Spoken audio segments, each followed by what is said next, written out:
All right, follow me.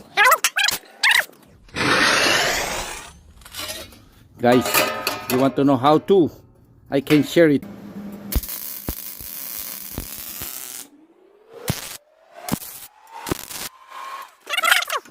Alright guys, there's only DIY box guys.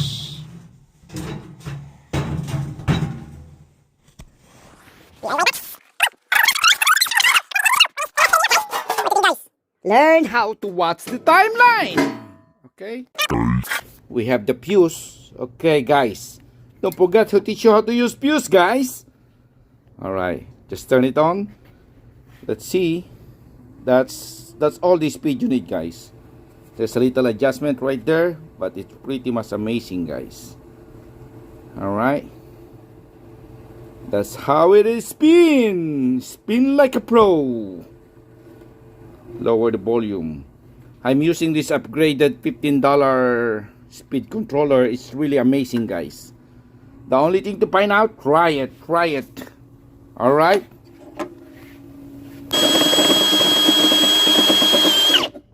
Make sure that one fits.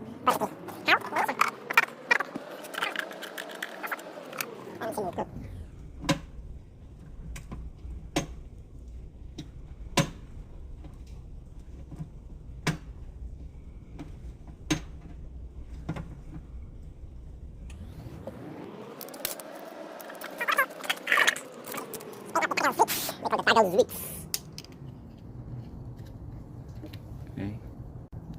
After removing the switch from the panel, you can pretty much put this one inside. But make sure to make it solid. You're gonna put the seat tight.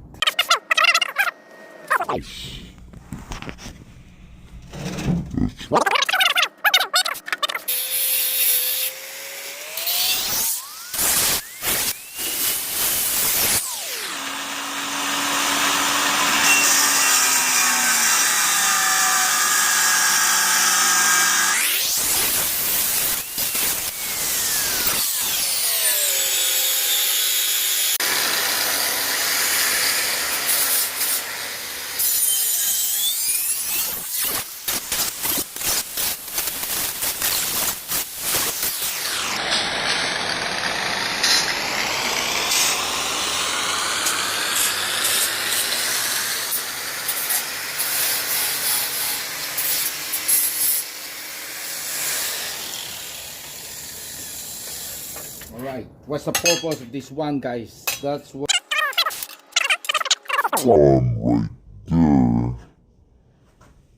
Right there. Alright, guys, someone questioning my build, guys. I just did the cutter and everything. That's a sprocket edition thing right there. That's the one on the middle.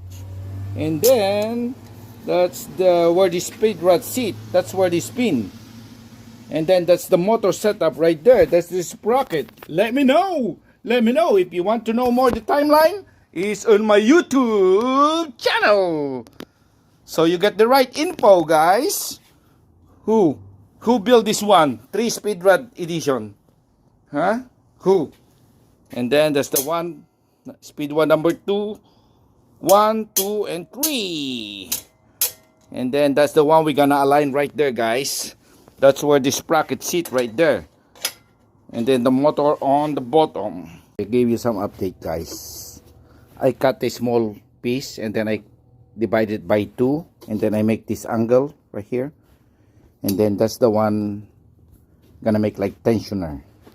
So the purpose is if you wanna tighten the chain, you can pull this one up, you can put this one back. Just like that, guys. I gotta weld this small plate right here. Alright, guys. If you think I copy paste this one, let me know. This is only DIY, guys. I cut it from the square bar. Okay? Just to get the right info, follow my YouTube timeline. Okay? So you get the... Ooh la la.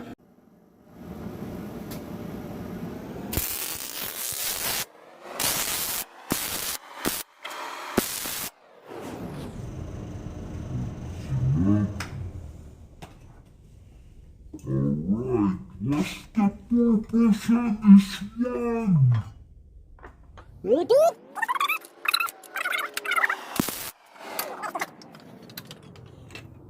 Too hot, too hot, too hot. Get burned.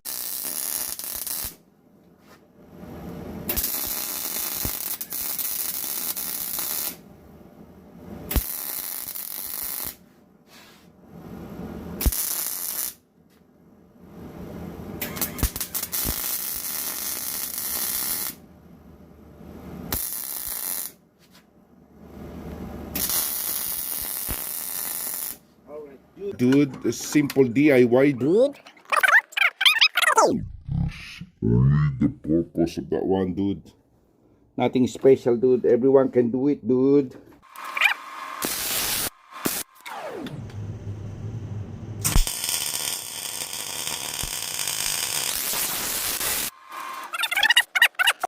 Ooh la la. The alignment. The box. Chain. Is already done again. Ooh la la. What's going on? What's going on? Look at that.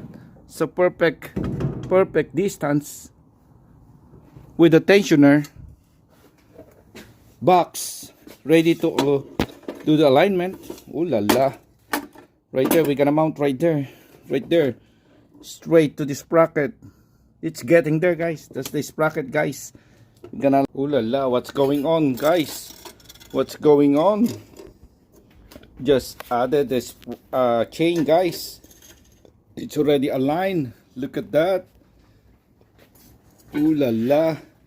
What's going on? How you like it, guys? She's pretty much ready to mount.